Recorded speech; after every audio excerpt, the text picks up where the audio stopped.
So now we will fake a user signing in just so we have that user to work with. And then what we can do is create an index file that's essentially going to act as a if statement to say you are a member or you're not a member.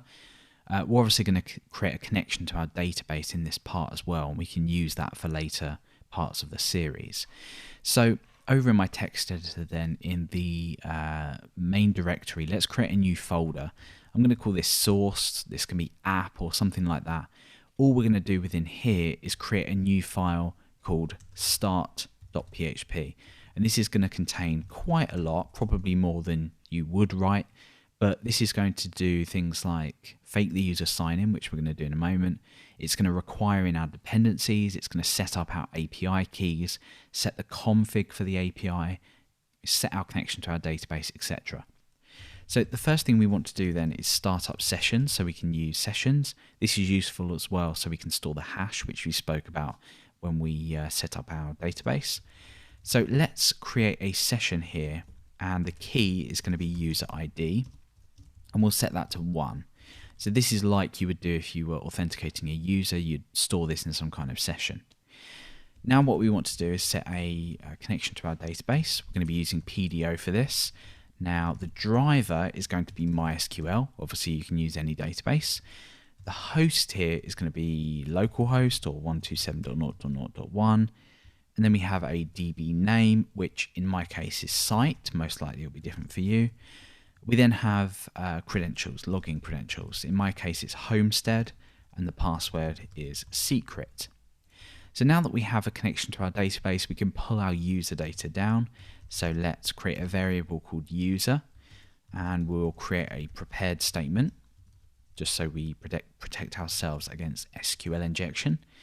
So I'm going to select everything from the users table. You don't need to select everything, and that's going to be where the ID of the user equals, and then we create our placeholder, which we can replace in just a moment when we execute this query. So let's execute this. So we say user execute, and in here we pass an array with the values that we want to replace with the placeholder. So in this case the placeholder name is user ID, like here, and we assign that the value of the session key of user ID. So that will put 1 in this place basically. So now what we can do is just say user equals user fetch object. Simple as that. So let's create then a index.php file. Let's head over here, save this out in this directory, and let's obviously open up some PHP tags.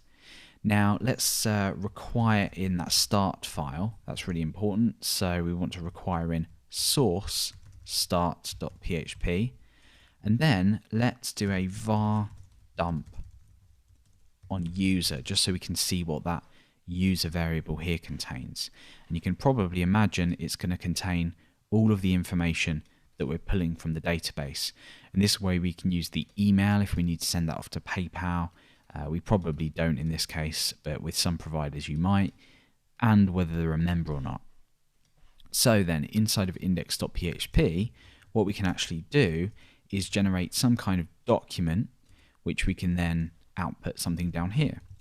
So let's use very basic PHP templating, and we're going to say if user member, we want to do something, and then let's say else, and let's end that if there, like so.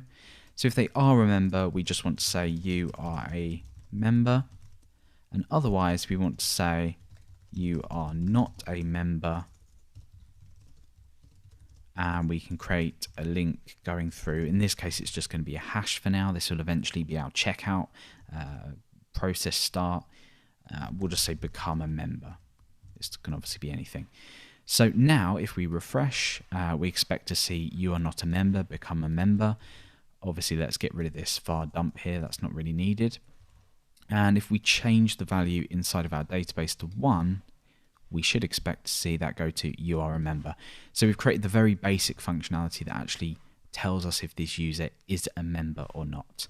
So for now let's set that back to 0, and we can continue on.